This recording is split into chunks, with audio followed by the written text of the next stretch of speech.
दानिश कुरैशी जी, मुझे एक बात बताइए, यहां पर ओवैसी साहब एक एक करके कभी अकबरुद्दीन ओवैसी दे देते हैं, कभी असदुद्दीन ओवैसी दे देते हैं, एक एक करके इस तरह के जहर बुझे बयान बार बार देते हैं।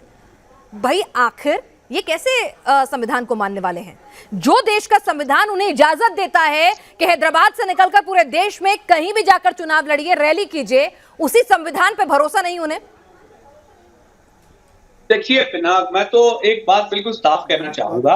मैं डिबेट में इतनी देर से सुन रहा हूं कि असदुद्दीन ओवैसी साहब ने हिंदुओं को धमकी दे दिया। आप मुझे ये बता दीजिए, इस देश की पुलिस हिंदू कब से हो गई? इस देश की पुलिस है, देश की पुलिस है, नागरिकों की सुरक्षा उनकी जिम्मेदारी है। सुनिए, किसी भी प्रदेश का मानव अधिकार आयोग आप उठाएंगे तो आपको सैकड़ों कंप्लेनें मिल जाएंगी पुलिस एट्रोसिटी के खिलाफ। तो क्या आप ये कहेंगे कि वो सारे कंप्लेनेंट जो है वो इस तरीके की भाषा में बात कर रहे हैं? यानी आप कह रहे हैं कि जो ओवैसी साहब ने कहा वो सही है?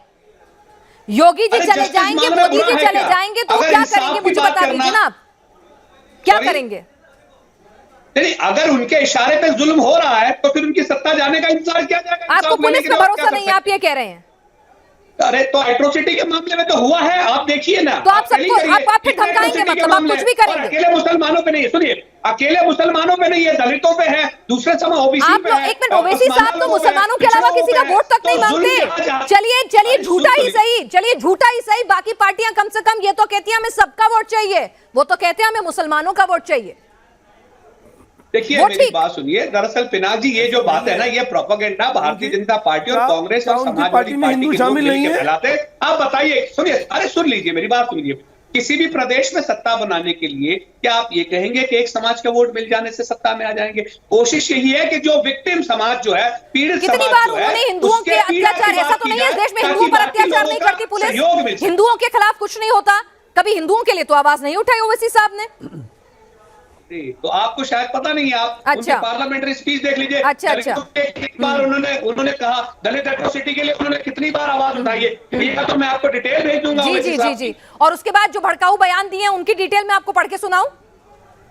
अरे सुनिए मेरी बात भड़काऊ अकबरुद्दीन साहब की डिटेल में पढ़ के सुनाऊं आपको? आप मुझे ये बताइए, इंसाफ मांगना भड़काना होता है? अच्छा, इंसाफ मांगना, अच्छा, इसमें धमकी नहीं है। चलिए श्रीराज नायर जी, वो कह रहे हैं कि कोई धमकी नहीं है, वो तो इंसाफ मांग रहे थे। भारतीय जनता पार्टी, सुनिए पिनाक सुनिए मेरी बात, भारतीय जनता पार्टी का जो गुजरात मॉडल है।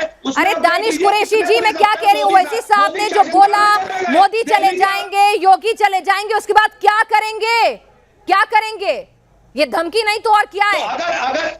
अगर अब राजनीतिक इशारे पे जुल्म कर रहे हैं तो जिस किसी राजनीतिक नेता आराम से कर रहे हैं तो धमकाएंगे आप? राजनीति की लड़ाई राजनीति पे लड़िए ना, धमका के लड़ेंगे नहीं? तो अगर आप प्रशासन का दुरुपयोग करेंगे, देखिए आईटी का, ईडी का दुरुपयोग की कंप्लेनें आती रही है, तो उसमें असदुद्दीन, अरे क्या बोलते हैं, दूसरी पार्टियों का नेता ने नहीं कहा है कि भाई अगर हम आएंगे तो फिर रिकॉर्ड निकालेंगे। किसी पे टोटी चोरी का इल्जाम लगाया तो उन्होंने ये कह दिया कि हम इतना सर्च करेंगे कि चिलम तक निकाल लेंगे, तब तो कोई नहीं बोलता। ऐसा है दानिश साहब, दोबारा सुनिएगा वो बयान, दोबारा सुनिएगा वो बयान जिस लहजे में और जिस अंदाज में कहा गया था श्रीराज नायर, क्या वो सिर्फ और सिर्फ एट्रोसिटीज के खिलाफ था या कोई धमकी थी? जरा बताइए, उसको शुरू से सुनाइए। मैं सुन रहा था शांति से, आप लोग सुनिए। अगर ये विक्टिम क्राइंग इनकी आदत हो चुकी है, ये अपने आप को विक्टिम बोलते रहते हैं।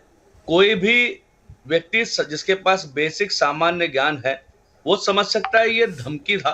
और किस प्रकार की धमकी? योगी तो मठ में चले जाएंगे, मोदी जी पहाड़ों में चले जाएंगे, फिर तुम्हें कौन बचाएगा? इसका मतलब क्या होता है? तो ये इनकी आदत सी है।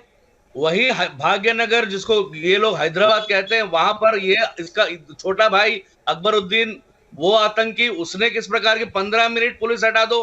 वारिस पठान ने मेरे ख्याल से बैंगलोर में यही कहा, 15 मिनट, एक बार आप 100 करोड़ है, हम 25 करोड़ है।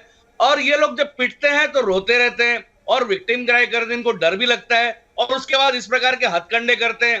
फिर कोई सरफिरा इनको जवाब देगा, रोना धोना, मानव अधिकार हनन, ये लोग को मालूम नहीं है। ये बताइएगा कौन पीटता है? इनकी वजह से देश का माहौल बिगड़ता है और देश में निहत्थे मासूमों की जाने जाती है। असगर खान साहब और दानिश कुरैशी जी, जरा सुनिएगा, मुसलमानों का अपमान करोगे तो उनकी आंखें निकाल कर सर कलम कर देंगे। फरहान जुबैरी, नेता AIMIM, ठीक है? उसके बाद आप सुनिए, किस तरह के बयान हैं? अभी 100 करोड़ अभी हिंदुओं पर पूछिए। 15 करोड़ मुसलमान भारी पड़ेंगे, वारिस पठान साहब का बयान है। 15 मिनट के लिए पुलिस हटा दो, देख लेंगे किसमें कितना दम है। अकबरुद्दीन ओवैसी का बयान है।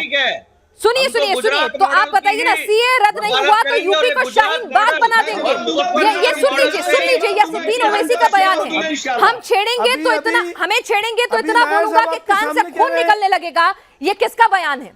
एक एक कर आप धमकाए जाते हैं, जैसे जैसे चुनाव आते हैं धमकी वाले बयान क्यों आते हैं आपकी तरफ से? बयान दे रहे नायर साहब कि पीटते हैं तो होते हैं।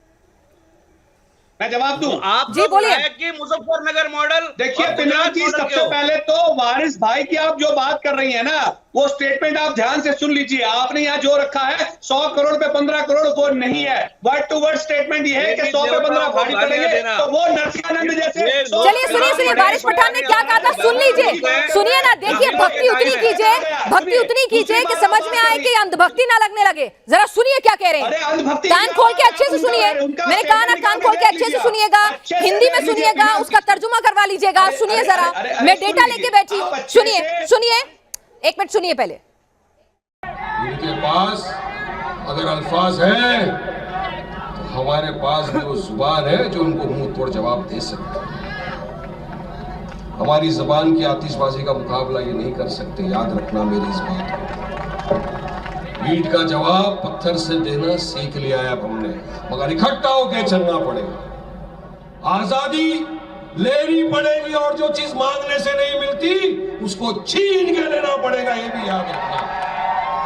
अब वक्त आ गया है, हमको बोला माँ बहनों को आगे भेज दिया, कुछ ब्लैंकेट में भेज दिए। अरे भाई, अभी तो सिर्फ शेरनियां बाहर निकली है और तुम्हारे पसीने छूट गए।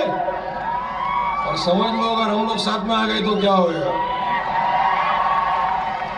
15 करोड़ है मगर 100 के ऊपर भारी है, याद रख लेना ये बात, ये याद रख लेना बात। हाँ भाई असगर जी, किससे आजादी चाहिए? और ये पूरा बयान मैंने इन और आउट ऐसे नहीं लगाया, पूरा लंबा सुनाया आपको, ताकि आप ये मुझ पर आरोप ना लगा सके कि आपने इसको तोड़ मरोड़ के पेश किया था। मैं चलिए असगर साहब जवाब देंगे कि आप देंगे? दानिश कुरैशी देंगे, बोलिए। देखिए सुनिए मेरी बात, वो स्टेटमेंट, वो जो पूरा प्रोग्राम था वो सीएनआरसी के रिगार्डिंग था। क्या सीएनआरसी में हमने देखा नहीं किससे आजादी चाहिए आपको? वहां पर किससे आजादी चाहिए? सुन तो लीजिए, मेरी बात तो सुनिए। अच्छा आप बोल लीजिए। नहीं आप बताइए ना, आजादी किससे अगर चाहिए? कोई आदमी पुलिस की मौजूदगी में तमंचा लेके घुस जाता है, गोलियां चलाता है, वो तो सिक्योर है। अगर उसके काउंटर में कोई ये कहेगा कि भारी है तो आपको परेशानी होगी, तो ये तो प्रॉब्लमेटिक है ना, ये प्रॉब्लमेटिक है मैडम।